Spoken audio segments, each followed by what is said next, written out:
Le 18 janvier 1926, un cargo de 20 000 tonnes entre dans le port de New York et le douanier demande au capitaine « Qu'est-ce que vous avez à déclarer ?»« Des pierres. »« Comment ça, des pierres ?»« Des pierres.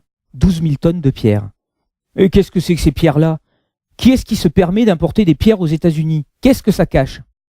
Le capitaine du cargo, blasé, désigne au douanier qui vient de monter à bord un homme en bras de chemise et bretelles sur le pont. « Ce n'est pas à moi qu'il faut demander ça. C'est à cet homme-là qui voyage avec. J'ai 12 000 tonnes de pierres dans les cales, d'accord ?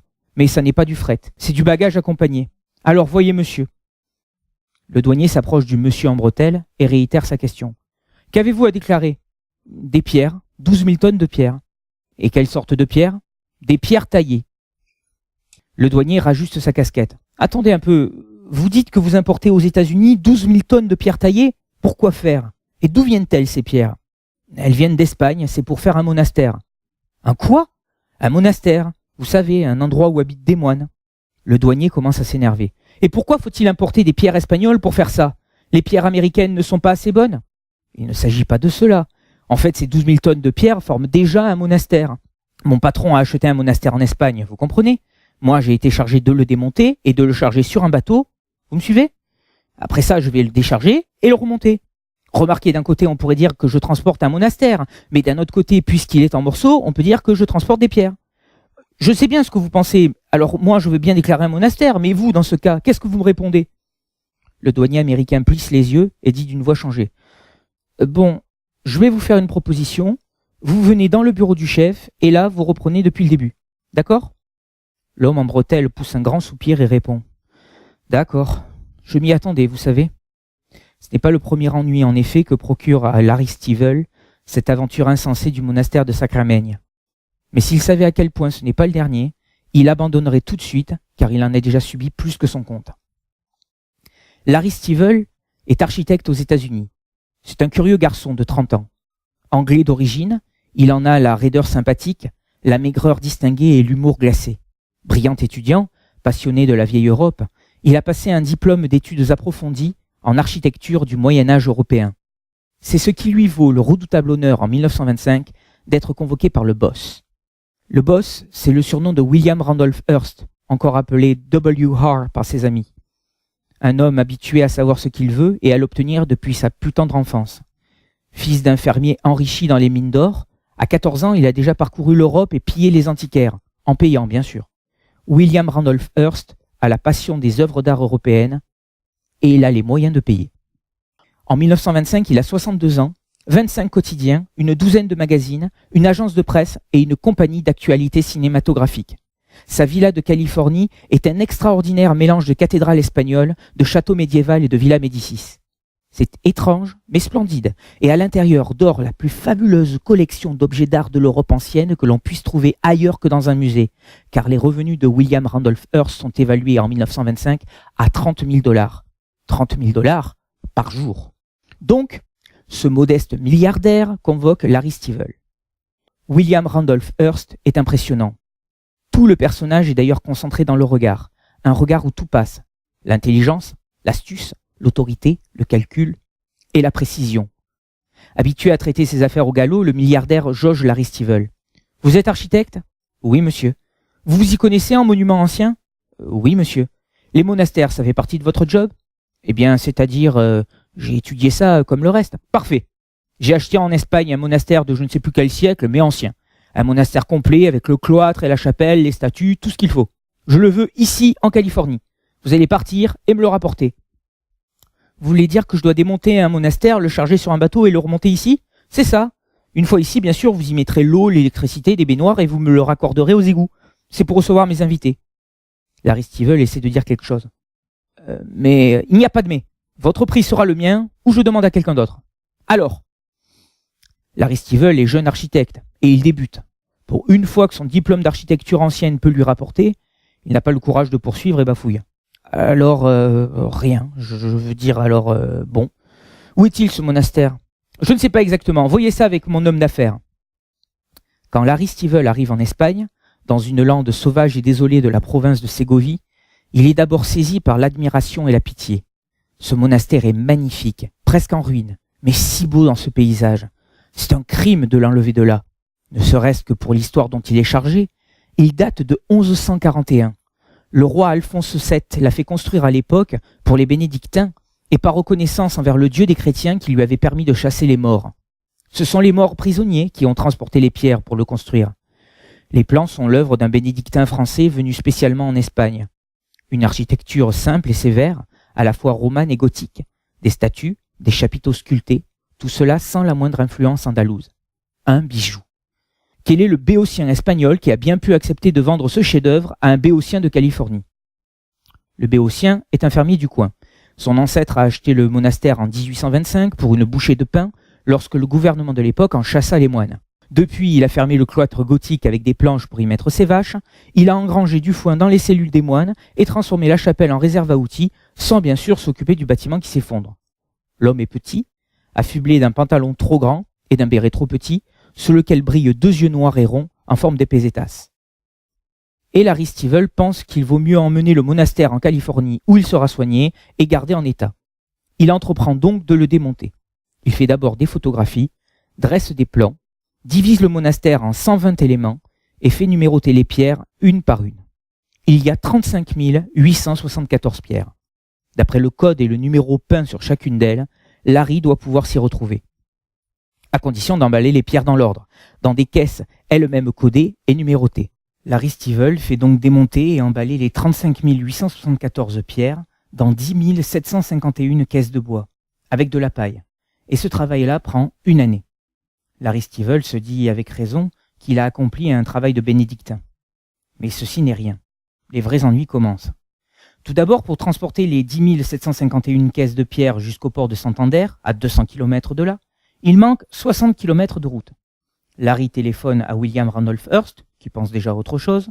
C'est l'homme d'affaires qui répond. « Le boss vous fait dire de construire une route et de ne pas l'ennuyer avec des détails de ce genre. » Puisque c'est le boss qui paye, faisons 60 km de route. Les travaux commencent et c'est alors qu'arrive le fermier espagnol sur son mulet. « J'ai réfléchi, le monastère, je veux bien, mais la chapelle, ma femme ne veut pas la vendre. »« Mais vous avez accepté un prix pour le tout. »« Oui, mais pas question de vendre la chapelle. »« Vous imitez des outils. C'est possible, mais ni ma femme ni le curé ne veulent que je vende la chapelle. Ils disent que ça ne se vend pas. » Larry baisse les bras, tourne en rond quelque temps, puis se décide. Nouveau coup de téléphone en Californie, et nouvelle réponse excédée de William Randolph Hearst par l'intermédiaire de l'homme d'affaires. Tant pis, qui la garde leur chapelle? Très bien, mais ce n'est pas tout. Une fois le monastère démonté, une fois les 35 874 pierres démontées, numérotées et bien emballées avec de la paille dans 10 751 caisses de bois, une fois les 60 km de route achevés, une fois que l'ensemble du chargement occupe un demi-hectare sur les quais de Santander en attendant le cargo, voilà le fermier espagnol qui arrive en autocar et dit « J'y réfléchis, ma femme et moi, nous trouvons que sans le monastère, ça fait tout nu chez nous. Alors nous ne le vendons plus. » Larry en a les yeux hors de la tête. « Ah non, cette fois vous exagérez, c'est trop facile. D'abord vous avez touché l'argent. L'argent je vous le rends. Pas question, il fallait réfléchir avant. Non mais, vous prenez les Américains pour des imbéciles. Ce qui est vendu, ce qui est démonté est démonté, et ce qui doit embarquer, embarquera. » Bon, très bien, dit le fermier l'air en coin. Et il va chercher deux gardes civils qui arrivent avec leur chapeau tout plat derrière, ce genre de chapeau qui permet de s'adosser contre un mur, et disent « Pas question d'embarquer les caisses, nous allons voir ce que dit le chef. » Bref, deux chefs en autorité provinciale, d'autorité provinciale en autorité gouvernementale, d'autorité gouvernementale en tribunal, cela dure encore un an. Un an pendant lequel Larry Stivel campe à l'hôtel de Santander, les gardes civils veillant sur les caisses. Enfin, la vente étant reconnue licite après 1000 palabres espagnoles, les autorités laissent embarquer le monastère sur un cargo de 20 000 tonnes. Et il arrive à New York. Cela fait donc déjà 2 ans et 6 mois que dure cette plaisanterie, quand le douanier américain dit à Larry Stivel « Un monastère, hein? Vous importez un monastère. Très bien. On va voir le chef, n'est-ce pas? Et vous allez nous expliquer ça depuis le début. » Normalement, Larry Stivel devrait craquer. Mais Dieu sait pourquoi ce fichu monastère en 35 874 morceaux est devenu son enfant en même temps que sa hantise. Il l'adore et le hait tout à la fois. Chacun sait qu'une telle passion peut mener loin le malheureux qui s'y laisse prendre. Larry Stivel ne craque pas. Il récupère à la hâte quelques nerfs qui menacent de lâcher et affronte son nouveau problème, les traits figés. Dans son bureau du port de New York, le chef douanier demande à Larry Stivel « Donc si je comprends bien, vous avez démonté en Espagne un monastère ancien, vous l'avez mis dans des caisses, et il est là, dans le cargo. Et maintenant vous voulez débarquer tout ça pour aller le remonter en Californie. Ce travail étant réalisé pour le compte de William Randolph Hearst qui veut en faire un hôtel pour ses invités. C'est ça. Bon, mais un monastère ancien présente une valeur. C'est de l'importation d'objets d'art. Il doit y avoir des droits. Quelle est la valeur déclarée? 10 000 $. 10 000 $ pour un monastère ancien? Le fermier espagnol s'est fait avoir. Possible, mais j'ai une facture. Oh, vous savez, les factures. Nous, à la douane, ce que nous voulons connaître, c'est la valeur réelle. Vous dites qu'il date de quand, ce monastère? De 1141, première moitié du XIIe siècle. Le douanier réfléchit. Bon, qu'est-ce que ça peut valoir un engin pareil? Vous dites qu'il est de quel style? Cistercien. Le douanier consulte le dictionnaire. Cistercien, voire bénédictin. Bon. Bénédictin, ordre religieux fondé par saint Benoît, gna gna gna. Ah, voilà. Après la réforme du Xe siècle, du tronc bénédictin sont parties plusieurs branches, cisterciens, trappistes, feuillants, camaldules, célestins.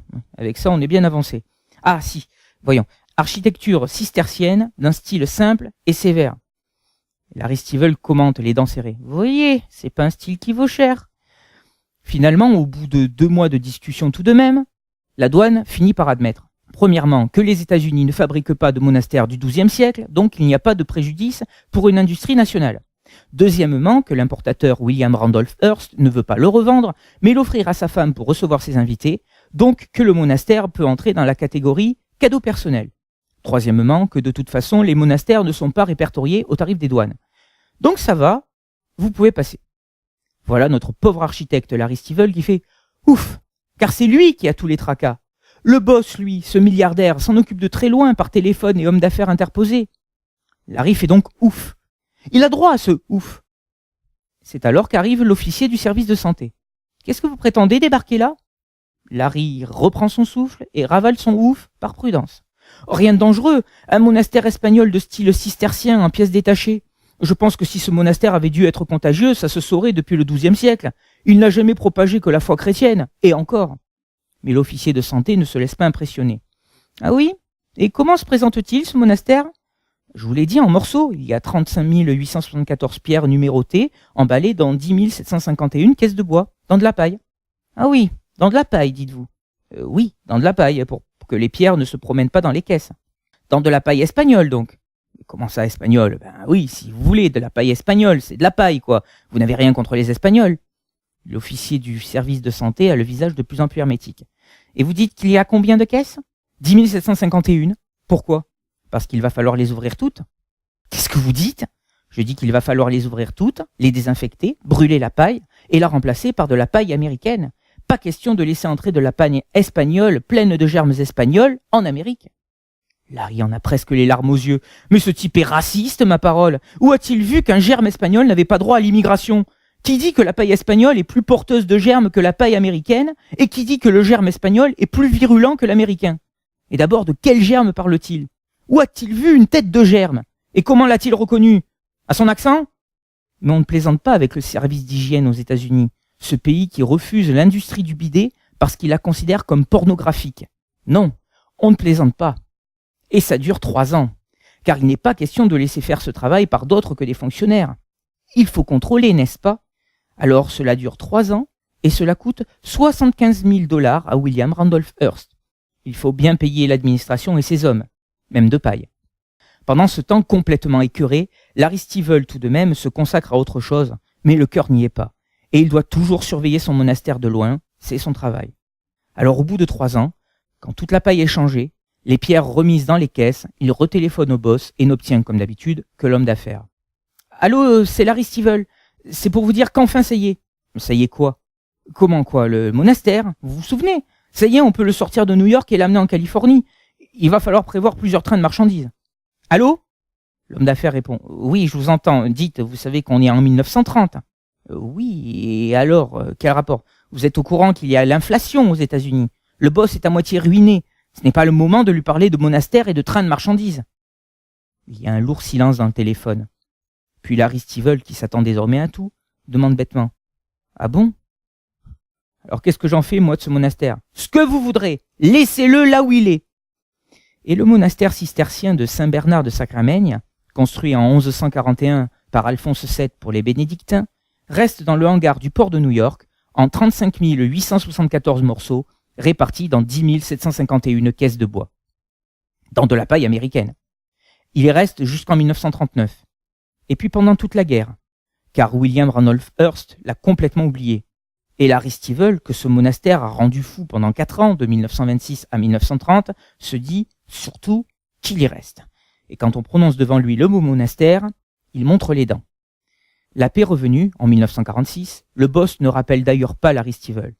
Le boss a beaucoup moins de fortune. Et les années passent, et le boss meurt, en 1954. En apprenant la nouvelle dans le journal, Larry Stivell a une pensée vaguement émue pour le monastère. Tout de même, un si bel édifice. Il va donc rester en caisse dans ce hangar du port de New York jusqu'à la fin des temps. Ce cloître cistercien, d'architecture simple et sévère. Quel gâchis. Sa femme l'interrompt. Ne pense plus à ça. Tu as failli devenir fou avec ce machin. Il m'a remplacé dans ta vie assez longtemps comme ça. Alors arrivent 2 hommes d'affaires de Miami, Raymond Moss et William Edgemont.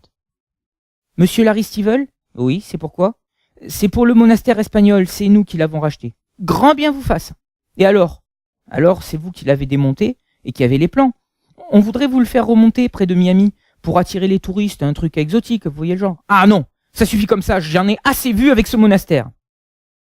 À ce moment de l'histoire, il convient d'observer un silence ému, car la passion a ses raisons que la raison ignore. Et il convient d'y réfléchir dans le recueillement pour apprécier la fin. Le malheureux Larry Stivell se laisse enfin convaincre qu'il est le seul à pouvoir remonter ce maudit monastère. Et il accepte, au risque de divorcer, car sa femme lui claque la porte au nez. Il fait apporter les 10 751 caisses de bois contenant les 35 874 pierres numérotées de New York jusqu'à Miami, et l'on convoque les journalistes pour ouvrir la première caisse, celle qui contient la première pierre, numérotée 00001, une pierre de fondation. Et apparaît un chapiteau sculpté. Larry se précipite sur la caisse numéro 2 et trouve n'importe quoi. Et ainsi pour les autres caisses. Une ogive, un bout de pilier, l'amorce d'une voûte, la pagaille noire. Pendant les 3 ans consacrés à remplacer la paille espagnole qui entourait les pierres par de la paille américaine, les fonctionnaires du service de santé ont remis les pierres dans les caisses, n'importe comment, et en désordre. C'est-à-dire que 30 ans après le début de ses premiers déboires, puisque tout a commencé en 1926, Larry Stivell se retrouve pour couronner le tout devant le plus grand puzzle du monde. Comment remonter un monastère cistercien avec son cloître et ses cellules complets sauf la chapelle, avec 35 874 pièces réparties en désordre dans 10 751 caisses de bois, dont les numéros ne correspondent plus eux-mêmes à rien du tout. Alors que croyez-vous que fit Larry Stivell? Il lui a pris une colère divine. Et il a dit, en levant les bras au ciel, le front buté, le regard fixé sur la ligne bleue de l'adversité, « Maintenant, ce sera ce monastère ou moi !» Et il a remonté le monastère. Sa femme ne l'a plus vu pendant 3 ans. Il en parlait la nuit. Auditeurs, je vous l'assure, vous pouvez le visiter, ce monastère. Il est près de Miami. Il est d'architecture simple et sévère. Souvenez-vous simplement de ce que Larry Stivell a dit le jour de l'inauguration. « J'aurais mieux fait de me faire moine. »